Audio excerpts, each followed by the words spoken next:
Welcome to today's politics discussion. I'm Claire, and I'm joined by Alan.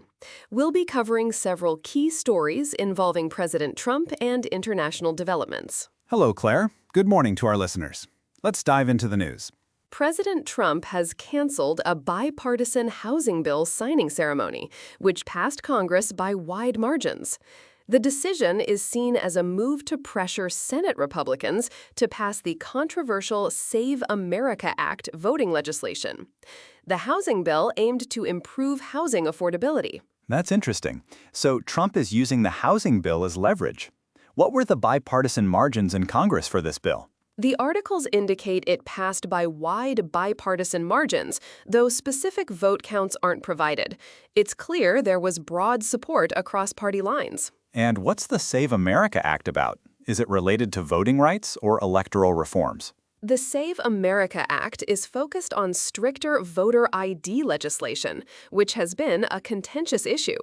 Trump is pressing Senate Republicans to prioritize this act. I see. So there's a clear divide here between Trump's priorities and the GOP's agenda. How have Senate Republicans reacted to this pressure? The reporting suggests they're increasingly frustrated with Trump's diversions from their agenda. There's tension between Trump and some Republican senators. Trump is set to meet with Republican senators at the Capitol who have grown frustrated with his efforts to divert their agenda. This comes after he canceled the housing bill signing. This meeting should be interesting. What are the main points of contention between Trump and these senators? The senators are frustrated with Trump's focus on his proof of citizenship voting bill, among other issues. They've also been blocked from confirming his pick to lead the intelligence agencies. So there are multiple areas of friction.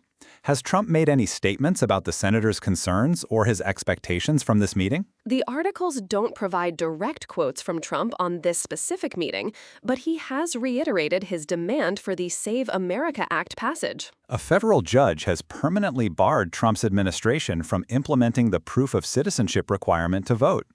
How does this ruling affect Trump's current efforts with the Save America Act? This ruling is a significant setback for Trump's voting legislation efforts.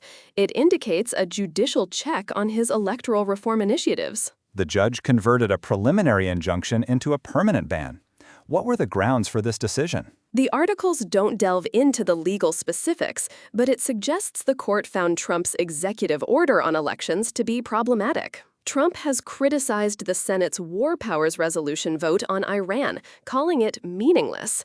What's the context of this resolution? The Senate voted on a war powers resolution related to Iran, which Trump has rebuked.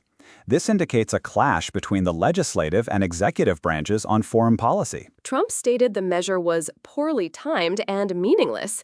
How does this reaction fit into the broader narrative of Trump's Iran policy? It shows Trump is at odds with Congress over Iran policy. The resolution suggests congressional efforts to limit Trump's military actions. Iran has invited Prime Minister Narendra Modi to attend Ayatollah Khamenei's funeral ceremonies. What are the implications of this invitation for India-Iran relations? This invitation suggests a continued diplomatic engagement between India and Iran. It may indicate a strengthening of ties, or at least a maintained level of diplomatic courtesy. The funeral ceremonies are scheduled from July 4th to July 9th. Has India responded to this invitation yet? The articles don't mention India's response. However, such an invitation typically precedes a formal acceptance or decline. As we wrap up today's discussion, it's clear there's significant tension between Trump and Senate Republicans, along with ongoing international developments. The judicial check on Trump's voting legislation adds another layer to his political challenges. Indeed. These stories highlight the complex political landscape both domestically and internationally. We'll continue to follow these developments. Goodbye, and thank you for listening. See you later.